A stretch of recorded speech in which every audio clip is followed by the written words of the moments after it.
Okay, so the next review I'm doing is Magic Mike, which the first review is by The Sun by Lindsay Clark, and I guess she didn't really like it that much because she was kind of talking about how it wasn't realistic to the real thing, and she kind of has like a bunch of actual like male strippers talk about it, and like a lot of their acts are like knocks off of the Las Vegas original acts, which has been running for more than a year, but like with that little twist of being in the movie, and then some tongue-in-cheek humor and homegrown talent, and then talks about how women can sit there and hopefully not be patronized but feel spoken to on a real level, and I feel like this is a space for you to have a nice time, and it's not a sleazy space.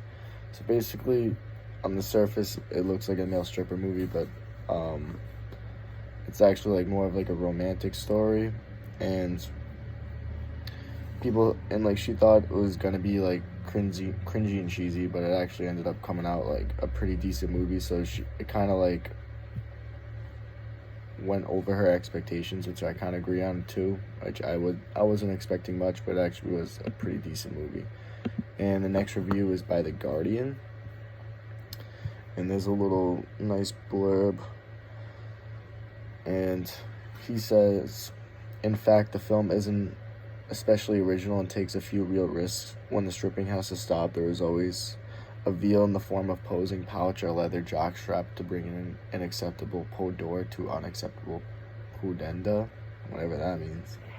One wonders what Michael Winterbottom, an equally versatile and prolific director who does not go out on a limb, would have brought to his Mylou.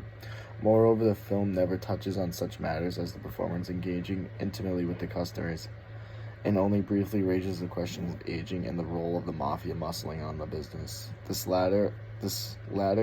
arises when some mob enforcers pursue Adam for drug money that he can't repay, and Mike is forced to draw on his precious savings. And basically, he talks about the same thing, and like they liked the movie and they weren't expecting much coming into it, but it ended up being a lot better movie than it was off the surface.